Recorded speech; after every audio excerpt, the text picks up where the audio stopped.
Les Pyrénées-Atlantiques se situent à l'extrême sud-ouest de la France.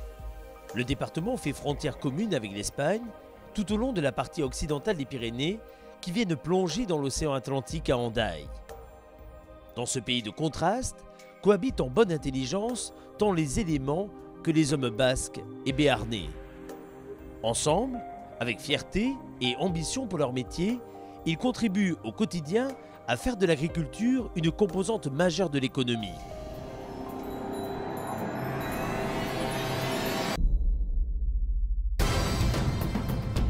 Le territoire des Pyrénées-Atlantiques s'étend sur une surface totale de 760 000 hectares.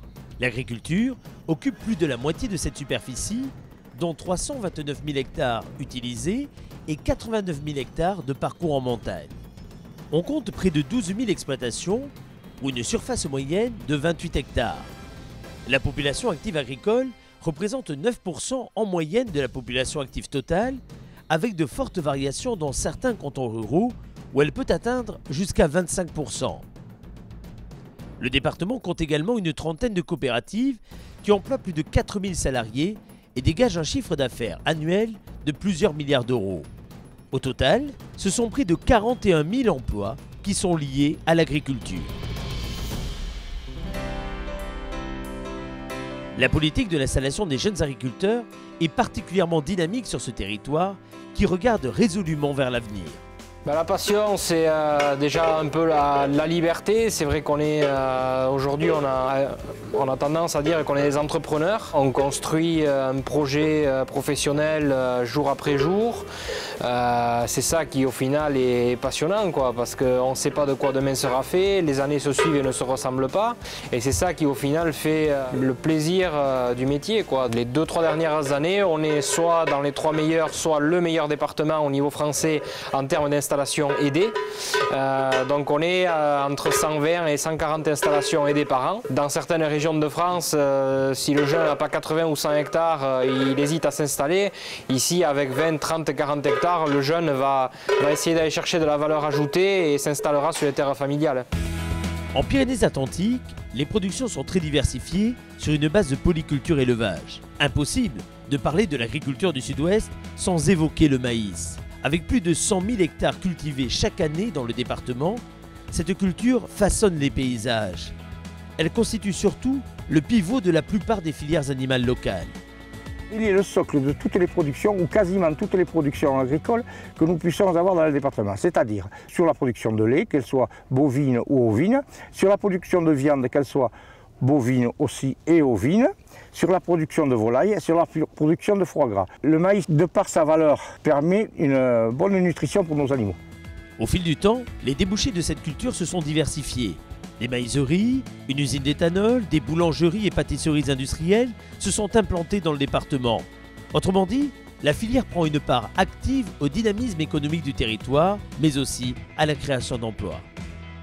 En Béarn, comme en Pays Basque, nous devrons être aux alentours de 8 à 10 000 emplois, qu'ils soient directs ou indirects. Sur l'avenir, la filière maïs est inéluctable. Il faut que le maïs puisse se développer. C'est la seule culture qui rentabilise bien nos terres. À côté du maïs, d'autres cultures sont également présentes sur les sols basques et béarnais. On y trouve des céréales à paille et des oléagineux. Les haricots verts, les petits pois, le maïs doux et les kiwis comptent parmi les principales cultures légumières et fruitières du département. Le piment d'Espelette, cultivé sur environ 100 hectares dans quelques communes, est renommé et certifié AOC et AOP. Le vignoble, s'il est peu étendu, produit grâce à un bel ensoleillement des vins de qualité. La filière viticole dans le département correspond à plusieurs AOC. Il y a l'AOC Béarn, l'AOC Jurançon, l'AOC Pacherengue du Vic-Bilh, l'AOC Madiran et l'AOC Irouléguy. Tous ces vins sont cultivés pour rechercher la qualité et l'excellence du produit. Nous avons un produit de qualité, un savoir-faire qui est transmis de génération en génération. Nous donnons la possibilité de créer des emplois et ça, pour l'avenir, c'est très important.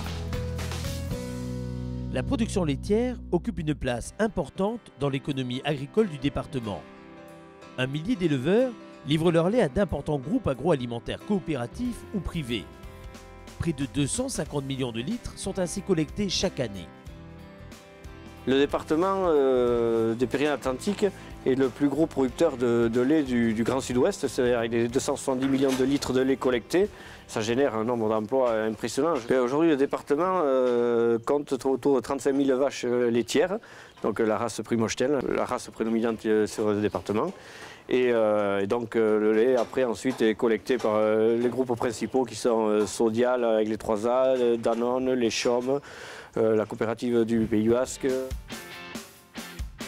Bien que la culture du maïs soit pratiquée dans la plupart des exploitations, l'élevage représente 70% de la production agricole finale. Toute production confondue, une exploitation sur 3 dans le département produit sous un ou plusieurs signes de qualité, qu'ils s'appellent AOC, IGP ou encore label rouge. Un atout qui permet de conforter les productions et de préserver le revenu des agriculteurs. La blonde d'Aquitaine est la star bovine des pâturages pyrénéens. C'est une fusion de trois races, 3 rameaux. Donc la blonde des Pyrénées ici, la blonde de Quercy qui était plutôt basée le Tarn-et-Garonne et la garonnaise qui était basée Lot-et-Garonne. C'est la race qui domine vraiment le département. C'est une vache qui à la fois amène de la viande, qui nourrit bien son veau. Et après c'est une race qui est très bien adaptée pour le climat ici, avec l'été et la montagne. Bien engraissée, bien finie.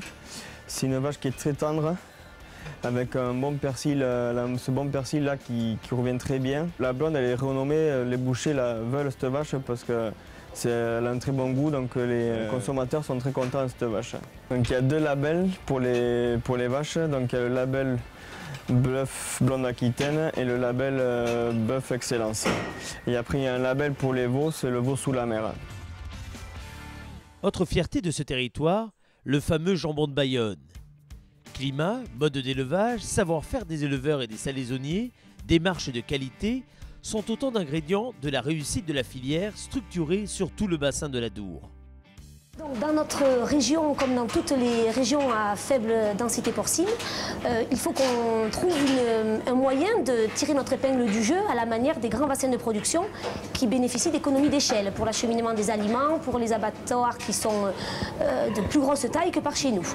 L'interprofession porcine a donc travaillé longuement pour obtenir en 1998 l'IGP Jambon de Bayonne, dont nous bénéficions pleinement aujourd'hui, à hauteur de 2 centimes par kilo de porc vendu en moyenne. Donc cette IGP nous impose une certaine quantité de céréales dans l'alimentation et nous demande également d'amener les porcs à des poids supérieurs aux standards français. Pourquoi? Parce que les salaisonniers ont besoin de gros jambons, 8-9 kg de moyenne, frais, et que plus ils sont gros, et bien, plus ils vont supporter un temps d'affinage élevé.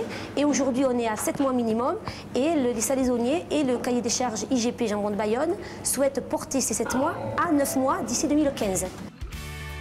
Adossée à l'IGP Jambon de Bayonne et aux 2 labels rouges existants, une nouvelle IGP viande fraîche va contribuer à valoriser globalement la carcasse, donnant ainsi de nouveaux horizons à une filière qui depuis plus de 20 ans a su s'affirmer collectivement et solidairement.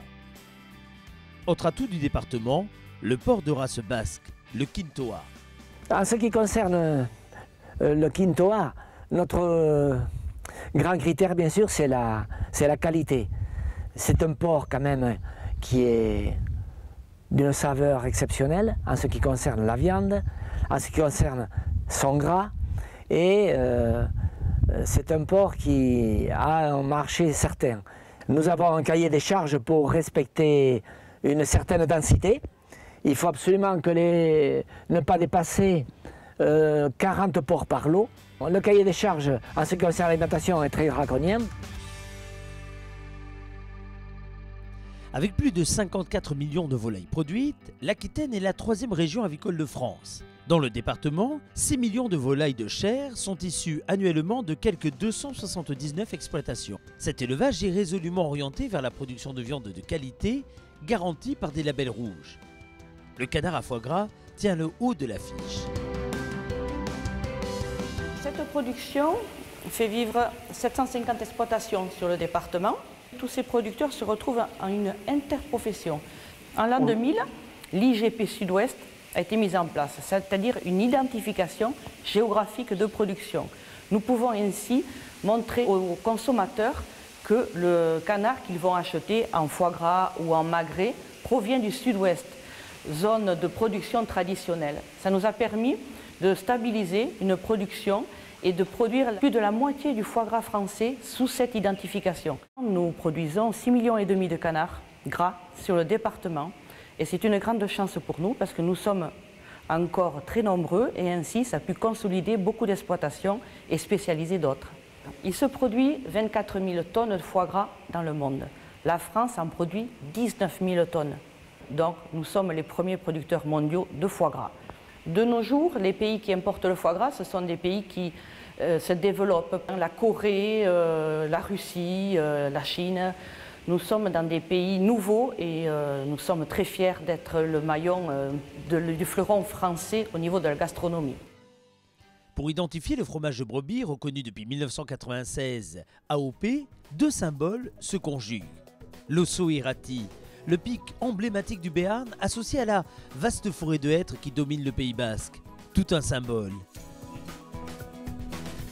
L'AOP Osso Irati est née dans les années 80. C'était une volonté pour les éleveurs de produire un lait sur place, un lait de qualité, afin de valoriser un petit peu mieux le prix du lait. L'AOP regroupe environ 1500 éleveurs dans le département, parce que l'appellation d'origine est faite avec les brebis de race locale. Nous, on travaille avec la race manèche tête rousse, ensuite vous avez la manèche tête noire, et ensuite vous avez la race basco-béarnaise qui est située plus sur la montagne béarnaise. La structure des exploitations au Pays basque est relativement petite. Beaucoup de gens transhument, donc ça fait qu'ils ont une période de traite assez courte. Une particularité du fromage, c'est un fromage vraiment typique d'ici, avec un goût bien prononcé, complètement différent d'un fromage de vache, beaucoup plus fort. C'est une filière très dynamique, il y a beaucoup de jeunes qui s'installent et c'est une tradition, ça c'est sûr. Depuis 1992, date d'obtention du fameux label rouge, l'agneau de lait constitue une des fiertés des Pyrénées. Il y a une IGP pour l'agneau de lait. C'est l'Espagne qui est acheteur d'agneaux de Noël. Et ils veulent des agneaux entre 10 et 12 kg, tandis qu'en France, on a l'habitude d'avoir un agneau un peu plus lourd. Cet agneau de lait naît à la descente des brebis des estives à partir du mois de décembre. Au total, 89 000 hectares d'estives sont entretenus grâce à la transhumance et à la conduite d'élevage. Pour le plus grand bonheur de milliers de touristes amoureux des Pyrénées et de ses splendides décors. Afin de mieux valoriser leurs produits, outils ou sites de production, près de 1300 exploitations, soit 11% de l'ensemble des exploitations agricoles du département, développent une activité de diversification. Transformation de produits à la ferme, travaux à façon, mais également tourisme vert. L'agrotourisme, l'hébergement, la restauration ou encore les activités de loisirs est proposé par une unité sur 4, alors que la transformation de lait, avec notamment la fabrication de fromage de brebis, concerne, elle, 30% des exploitations ayant opté pour la diversification de leur activité. La commercialisation des produits de l'exploitation via des circuits courts connaît un vif succès. En plus des viticulteurs, près de 15% des exploitations des Pyrénées-Atlantiques vendent directement à la ferme ou sur les marchés. Près de la moitié d'entre elles réalisent ainsi plus de 50% de leur chiffre d'affaires. Ce sont les produits animaux transformés ou non, ainsi que les produits laitiers qui sont les plus souvent commercialisés dans ce cadre. Au travers du département, en particulier lors des saisons touristiques, les marchés de producteurs de pays se multiplient avec succès. Attachés à leur terre avec autant de passion que de discernement, les agriculteurs du département ont multiplié les initiatives pour adapter leurs pratiques à l'évolution des marchés. Ils ont ainsi répondu aux nouveaux défis de la compétitivité internationale, des diverses demandes des consommateurs et des conditions de production. En maintenant l'équilibre entre les différentes productions animales et végétales, en misant pour beaucoup sur les signes de qualité, en se structurant autour d'outils coopératifs forts ou au travers d'initiatives locales pertinentes, en favorisant l'installation de la nouvelle génération de paysans, l'agriculture basco-béarnaise a opté pour une démarche qui lui vaut aujourd'hui le respect des professionnels et celui de la population locale. Cette performance n'est pas négligeable, d'autant qu'ils n'ont pas transigé sur l'essentiel, le respect des paysages et des espaces, Symbole de la richesse de ce département et superbe cadeau transmis de génération en génération.